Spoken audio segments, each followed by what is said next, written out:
आइए हम लोग जो है निकट दृष्ट दोष का चैप्टर कर रहे थे, उसमें कुछ महत्वपूर्ण अब प्रश्न करते हैं हम लोग, न्यूमेरिकल, ठीक है, आंकिक प्रश्न करते हैं। तो ये पहला प्रश्न है हम लोगों का, ये आप लोग देख रहे होंगे। तो इसमें क्या लिखा हुआ है, एक आदमी किसी वस्तु को अपने से अधिकतम 7 मीटर की दूरी पर देख सकता है, तो उसकी नेत्र दृष्टि को सही करने के लिए ताकि वह अनंत दूरी तक देख सके, उसे अपने चश्मे में कौन से व कितनी फोकस दूरी के लेंस की आवश्यकता होगी। ये प्रश्न इतने आसान होते हैं, देखने में सिर्फ बड़े लगते हैं बच्चों को। देखिए, इससे आपको क्या बोला, अधिकतम 7 मीटर दूरी तक देख सकता है।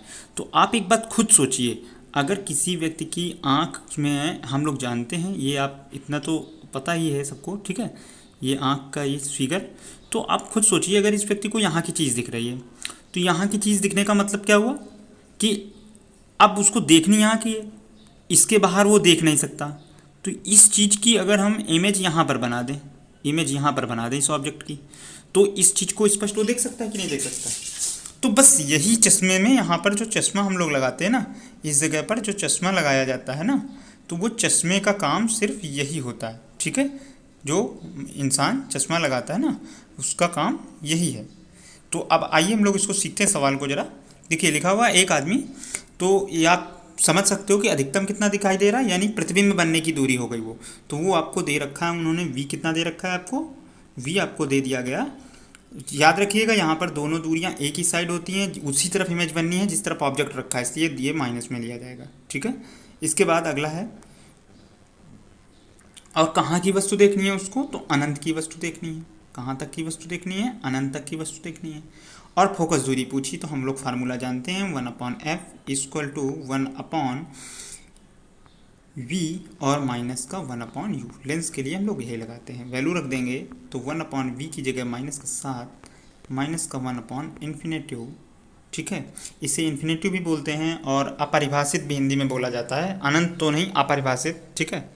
और 1/f, ठीक है। तो अब आपको ये बात, छोटी सी जानकारी पता होनी चाहिए कि जो इन्फिनेटिव का मतलब होता है 1/0, 0 से डिवाइड करें, तो ये परिभाषित ही नहीं है, आज तक कोई इसे परिभाषित नहीं कर पाया, ये उस चीज़ का साइन है, ठीक है। तो इसलिए इसकी वैल्यू जब हम इसको उल्टा लिखते हैं, यानी 1 करके 1/∞, तो इसकी वैल्यू जो होती है कितनी होती है, 0 होती है, क्योंकि ये ऊपर चला जाता है 0, ठीक है। और 0/1 की वैल्यू 0 होती है, ये याद रखिएगा, ठीक है। 0/1 की वैल्यू 0 होती है, तो जब यहाँ नीचे रखेंगे 1/0 तो 0 चला जाएगा आपका ऊपर, ठीक। तो इसलिए यहाँ पर सिर्फ वैल्यू आपके पास क्या बच जाएगी, हमारे पास सिर्फ वैल्यू बच जाएगी आपके पास 1/f इक्वल टू 1/-7, यानी f इक्वल टू -7, ठीक है, -7। अब ये क्या है, सेंटीमीटर में चल रहा था तो सेंटीमीटर में आएगा हमारा आंसर, ठीक है। ये आपका, और ये क्या प्रकृति बता रहा है, ये कौन सा लेंस है, अवतल लेंस। कौन सा है, अवतल लेंस, ठीक है ना। वैसे भी हम लोग जानते हैं, अगर दूर की चीज़ें नहीं दिख रही हैं तो निकट दृष्टि दोष है, इसका मतलब किरणों को फैलाना है, तो हमें अवतल लेंस ही लगाना पड़ेगा, यानी कि कॉनकेव, ठीक है ना, जो अपवर्ड रेस को ऊपर की तरफ, ठीक है ना, डाइवर्जेंट नेचर वाली, कन्वर्ज नहीं, डाइवर्जेंट नेचर वाली। इसके बाद पावर पूछा, तो पावर का फार्मूला हम लोग जानते हैं, अगर सेंटीमीटर में फोकल लेंथ है तो p इक्वल टू 100/f, ठीक है। और फोकल लेंथ निगेटिव है तो आपको निगेटिव में ही रखनी पड़ेगी, ठीक है। तो रख देते हैं, तो कितना हो जाएगा, 100 बाई कितना हो जाएगा, -7, डिवाइड कर देंगे इसको हम लोग, तो ये कितना हो जाएगा आपका, ये 7 लिखा हुआ है, तो इसको जब डिवाइड करेंगे तो ये आपका लगभग, आपको पता है 1 टाइम्स चला जाएगा, फिर 3 0 बच जाएगा, तो 4 टाइम्स चला जाएगा, 14 चौको 56, ठीक है। पेन गड़बड़ कर रहा है, चलिए कोई बात नहीं, ठीक है। ये 14 टाइम्स चला जाएगा। इसके बाद हमारा ये आंसर हो जाएगा, ठीक है, 100/7 डायोप्टर, क्या हो जाएगा, 7 डायोप्टर, ठीक है। ये आपको डिवाइड करके पॉइंट में आंसर भी आप लिख सकते हैं। इसके बाद अगला दूसरा प्रश्न हम लोग करते हैं, ठीक है। दूसरे प्रश्न को देखते हैं, दूसरे प्रश्न में क्या बोला जा रहा है आपसे। दूसरे प्रश्न में आपसे कहा जा रहा है, या आप देख सकते हो दूसरा प्रश्न क्या है। दूसरे प्रश्न में कि एक निकट दृष्टि दोष वाला मनुष्य 28 मीटर की दूर की वस्तुओं को स्पष्ट नहीं देख सकता है, तो यानी आपको 28 सेंटीमीटर से दूर रखी वस्तुओं को, यानी 28 तक तो देख सकता है ना, तो यानी v आपके लिए क्या हो गया यहाँ पर, v आपके लिए हो गया माइनस का 28 सेंटीमीटर। ठीक है, उसके बाद फिर उन्होंने बोला वस्तु को इस अनंत पर स्थित किसी वस्तु को देखने के लिए उसे अपने चश्मे में किस क्षमता का लेंस प्रयोग करना चाहिए। तो और अब जानते हो आप कि u कितना लेंगे हम, याद रखिएगा निकट दृष्टि दोष है, यहाँ पर क्या है निकट दृष्टि दोष, तो यानी दूर की चीज़ें उसे देखनी है, तो यानी दूर कितनी दूर की, तो इन्फिनेटिव तक की चीज़ें देखनी है। दोनों ही क्या के रहेंगे, निगेटिव के रहेंगे, आपको पता है। फार्मूला रखेंगे 1/f equal to 1/v minus का 1/u, और इसमें हम लोग वैल्यू पुट अप कर देंगे माइनस का 28 और माइनस का इन्फिनेटिव। ठीक है, 1/f इक्वल टू इतना, तो ये जब डिवाइड कर देंगे तो हमारा सॉल्व होकर कितना आ जाएगा, ये हमारा आंसर आ जाएगा 1/f इक्वल टू 1/-28, और रेसिप्रोकल यानी उल्टा कर देंगे, प्रतिलोम कर देंगे, तो यह हो जाएगा -28 सेंटीमीटर। ठीक है, अब पावर के लिए हम लोग जानते हैं 100 बाई कितना होता है हम लोगों का f फार्मूला, तो अब f यहाँ पर वैल्यू आपको दे रखी गई है, तो p बराबर 100 और अपॉन -28। जब इसको हम लोग डिवाइड करेंगे, ठीक है ना, तो आपका आंसर कितना आ जाएगा, लगभग 30 डायोप्टर के आसपास आ जाएगा। ठीक है, याद रखिएगा, देखिए अगर सेंटीमीटर में मापें दी गई हैं तो सेंटीमीटर में रखिए, अगर मीटर में दी गई हैं, वैसे इस क्वेश्चन में ये मीटर में मापें थी तो हमारे सारे आंसर मीटर में ही आए, तो फिर अगर मीटर में आया है तो ये आपके 0 नहीं रहेंगे, सिर्फ 1/28 रहेगा। कितना रहेगा, 1/28। तो इसको डिवाइड करेंगे तो p इक्वल टू आ जाएगा हमारे पास माइनस का कितना 0 पॉइंट डिवाइड करने पे 0.3। ठीक है, डायोप्टर, ये याद रखिएगा। ठीक है, ये आपका फाइनल आंसर हो जाएगा। तो इस प्रकार ये दूसरे का सल्यूशन था। अब हम लोग करते हैं तीसरे का। ठीक है, तीसरे का सल्यूशन करते हैं। तीसरा क्वेश्चन क्या बोला है, तीसरे क्वेश्चन में बोला है कि एक दूर दृष्टि दोष से पीड़ित व्यक्ति कम से कम 45 सेंटीमीटर की दूरी तक देख सकता है। तो दूर दृष्टि दोष से पीड़ित व्यक्ति, तो इसका मतलब अब उत्तल लेंस वाली बात आ गई ना, दूर दृष्टि दोष है तो यानी निकट की चीज़ नहीं दिख रही है ना उसको। ठीक है, पृथ्वी में उसका दूर बन रहा है रेटिना से पीछे, तो सिकोड़ने वाला यानी उत्तल लेंस, यानी पॉजिटिव में हमारे आंसर आएंगे। तो कम से कम देख सकता है 45 सेंटीमीटर, तो यानी 45 तक तो देख ही सकता है ना। अगर इमेज हम 45 सेंटीमीटर तक बना देंगे तो दिख जाएगा ना। तो v हमारा कितना हो जाएगा, यहाँ पर भी v हमारे पास हो जाएगा आपके पास कितना -45। ठीक है, सेंटीमीटर है तो सेंटीमीटर में हो गया। उसके बाद फिर बोला उन्होंने कि अब देखिए यहाँ u क्या रखेंगे, याद रखिएगा जब भी दूर दृष्टि दोष का क्वेश्चन होगा तो आपको u की जगह -25 सेंटीमीटर लेना है। मिनिमम हम लोग इससे नीचे की पास की चीज़ें नहीं देख सकते हैं। ठीक है, ये 45 है, याद रखिएगा। तो इसके बाद 25 सेंटीमीटर हो जाएगा। फार्मूला आपका सेम चलेगा, 1/f इक्वल टू 1/v और माइनस का 1/u, इसमें वैल्यू रख देंगे तो 1/-45 और माइनस का 1/-25।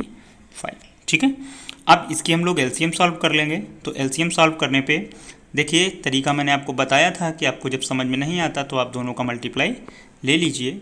ठीक है, और -45 डिवाइड हो जाएगा तो ये -25 हो जाएगा, और माइनस माइनस प्लस हो जाएगा, 25 कट जाएगा तो 45 हो जाएगा। ठीक है, ये क्या है 1/f इक्वल टू, तो यहाँ से सॉल्व करने पर कितना आ जाएगा 45 में, तो ये आपका 20 बचेगा, और नीचे हो जाएगा 45 × 25, 5 को 20 और 5 25। ठीक है, और ये कटने वाला नहीं है तो 1/f की वैल्यू है ये, तो 1/f इक्वल टू आपके पास हो गया 4/5 5 25, 5 को 20 2 22 225।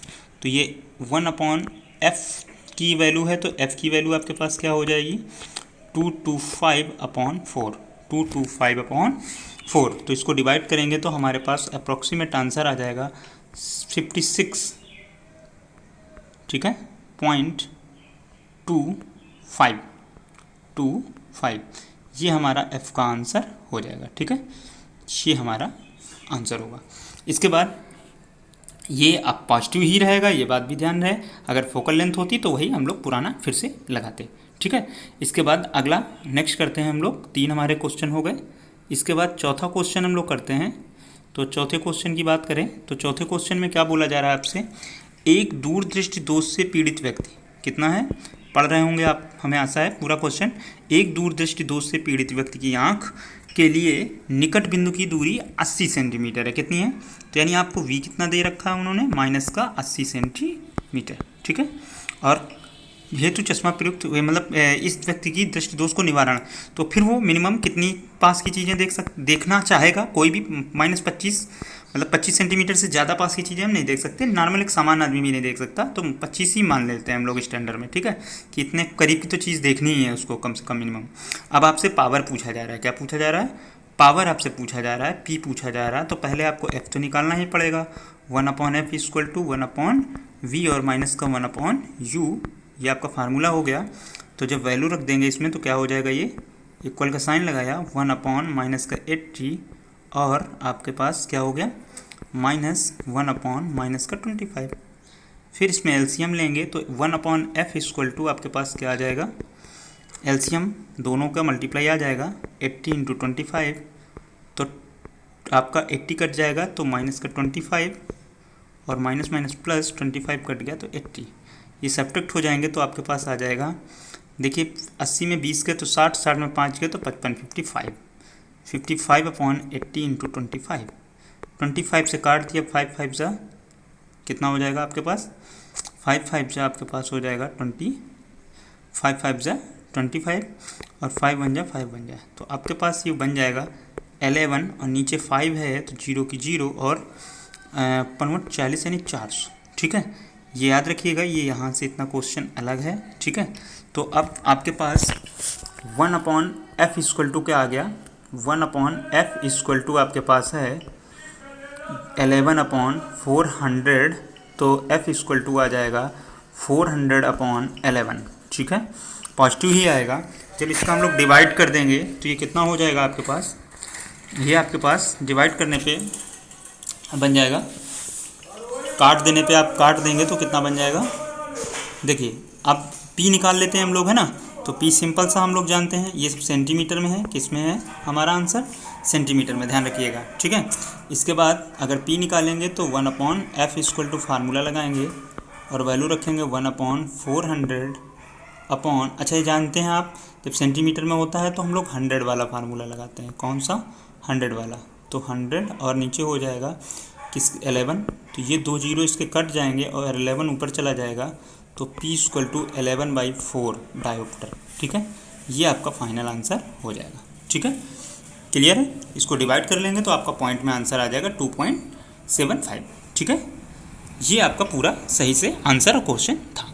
तो ये 4 इंपॉर्टेंट क्वेश्चन मैंने आपको बताए हैं, इनको सीखिएगा ज़रूर, ठीक है। इतना ही रखते हैं।